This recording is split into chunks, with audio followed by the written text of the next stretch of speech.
Camarades, aujourd'hui, je vais vous expliquer réellement ce qui s'est passé ce jour-là. Je vois sur les réseaux sociaux, c'est un camarade, ceux même qui me connaissent. Je permets de dire que j'ai trahi Baokone. D'accord? J'explique. Je suis allé chez Baokone, aux environs de 13 h, le mercredi 26. On a échangé. Et après, nous étions assis, on rigolait, on échangeait et tout. Vers les 21 h, il dit, bon, ok, moi je vais rentrer chez moi. Il dit, ok, comme mon sac derrière est fini, je vais descendre avec toi au rez-de-chaussée. Là. Il y a tout juste une épicerie à côté. Je descends avec toi pour prendre un sac derrière pour le monter. Voilà quand Baokone descend avec moi. Et lui et moi on se laisse juste au niveau de l'épicerie. Et moi je donne dos. Et quand je donne dos, quelques mètres, j'entends bruit derrière moi. Déjà, déjà la voiture qui était garée là, il y avait des gens, il y avait des gomons dans la voiture, il y avait des gens dans la voiture en esprit. Donc voilà comment maintenant. Moi je tourne derrière, je vois que Baokone est menotté dans la main des gars là. Et moi je tourne derrière, je vois les moroches sont en train de le malmener, on veut le mettre dans la voiture. Maintenant moi je vais partir vers là-bas. Et je vois une autre voiture qui vient, qui allume ses phares, qui vient vers moi. J'ai hurlé, crié, au secours, au secours, au secours, au secours, sortez, venez, ils sont en train d'attraper mon ami, venez, ils sont en train d'attraper mon frère, venez. Et voilà comment certains riverains sont sortis. Et comme ils ont vu que les gens sortaient, il y a deux personnes, deux ou une personne qui enlevait son cagoule là, et puis ils ont dit, ne vous en faites pas, rentrez chez vous, que c'est la police. Et puis ils sont rentrés dans leur, et puis il y a deux personnes qui sont rentrées dans leur voiture, et puis ils ont pris leur brassard des policiers orange, mais c'est rouge là. Et puis ils ont mis ça sur les avant-bras. C'était écrit policier. C'était écrit police. Donc, voilà comment l'histoire s'est passée. Et quand ils ont mis leur brassard, Baokone résistait. Ils ont mis Baokone dans la voiture. Et puis Baokone est ressorti. Pendant ce temps, moi je venais, et puis j'écris. Je viens, j'écris. Pendant ce temps, il y a au moins l'autre voiture venait aussi vers moi. Chaque fois l'autre voiture vient vers moi. Quand la voiture vient vers moi, moi je replie. Quand je repars, la voiture fait marche arrière. Mais quand je fonce encore vers là-bas, la voiture vient vers moi. Donc voilà, tout ça pour m'éloigner un peu de la scène. Et il y a un qui a sorti gaz. Puis il a gazé le visage de Baokone. Pendant tout ça, moi j'étais là. Et puis j'ai crié, j'ai pas, j'arrivais, et puis j'écris, j'arrivais, et puis j'écris. Et j'ai réussi à le mettre dans la voiture. Et aussitôt, la voiture Baokone était dedans là. La voiture avançait. Et puis l'autre voiture qui partait, puis ça revenait là. Cette voiture a suivi l'autre voiture. Et puis ils sont partis avec lui. Maintenant, moi maintenant, je rentre à la maison. J'arrive à la maison, je réfléchis. Comme on dit, c'est la police.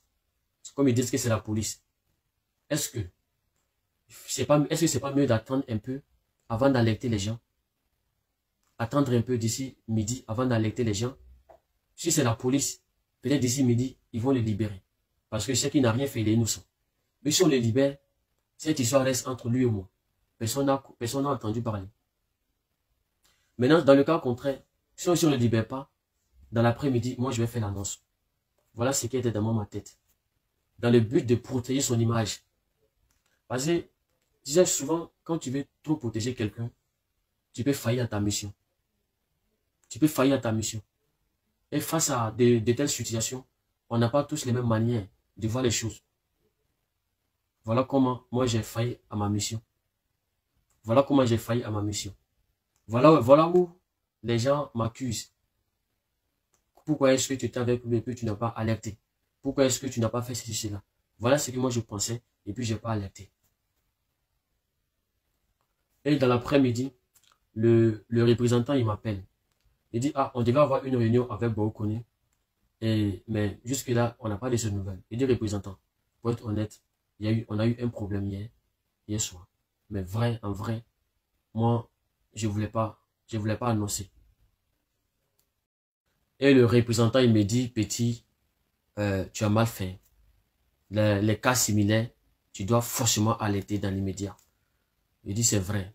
Mais en vrai, voilà ce que moi je pensais. Raison pour laquelle je n'ai pas alerté.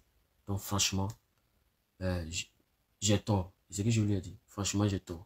Mais voilà ce que moi je pensais. Il dit, d'accord. Que c'est pas grave, qu'on va trouver, voilà. On va trouver une solution pour le libérer. mais tu sais où il se trouve? J'ai dit non. Il dit d'accord. Voilà comment lui et moi, on se laisse. Le lendemain, voilà, la même nuit. Moi, j'ai pas dormi à la maison. J'ai dit, ah, on sait jamais. Puisque je suis le témoin. Là, on sait jamais. Moi, j'ai pas dormi, dans un autre quartier. De là-bas, j'étais en route, je partais là-bas. Et sous le de Paris, elle est aussi sur moi appelé. Petit, est-ce que tu peux nous expliquer un peu ce qui s'est passé? Ça, c'était aux environs de 21h par là, un truc comme ça. Est-ce que tu peux m'expliquer ce qui s'est passé? Et je leur ai expliqué ce qui s'est passé. Ils disent, ok, va à la police, demande la Jolie. Comme tu es en route déjà, va porter plainte pour enlèvement et séquestration. Et je vais à la police pour aller porter plainte. J'arrive là-bas, on prend toutes les informations nécessaires. Et la police, appelle, comment dirais-je, Villeneuve-Saint-Georges, le quartier de Bauconnet, pour le commissariat de Villeneuve-Saint-Georges pour leur demander. Maintenant, comme c'est là-bas, les choses se sont déroulées, donc ils ont appelé là-bas pour voir. Ils appellent là-bas et Villeneuve-Saint-Georges dit que les soins de Paris ont déjà appelé là-bas. Donc, qu'il faille qu'on revienne demain pour venir porter la plainte là-bas. Donc, les policiers me libèrent. Moi, je sors. Et il y a un gars de GPS qui me rappelle encore. Il dit, va à la police, dis-leur que moi, je vais leur parler. Parce que lui, c'est un gourmand. Et je vais là-bas. Et la police me chasse. Je ressors. Et je vais l'autre côté, là où je dois dormir. Là. C'est mon ami en question. J'arrive là-bas. Et la police m'appelle aux environs d'1h du matin. Et la police m'appelle aux environs d'1h du matin. Et la police me dit de revenir, qu'ils vont m'entendre. Que de revenir faire mon procès verbal. Mais moi, je leur ai dit non. Vous m'aviez chassé 2 fois là-bas. Moi, je vais revenir à 1h du matin, venir chercher quoi là-bas.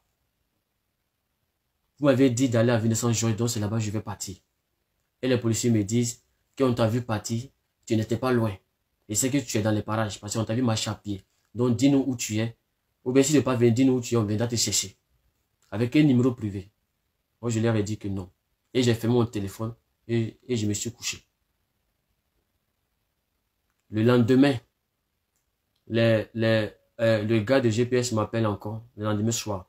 Allons, on va porter plainte. Je dis non, s'il n'y a personne, moi je ne vais pas au commissariat seul. Il faut qu'il y ait quelqu'un. Là, moi, si on m'attrape, nous avons au moins un témoin.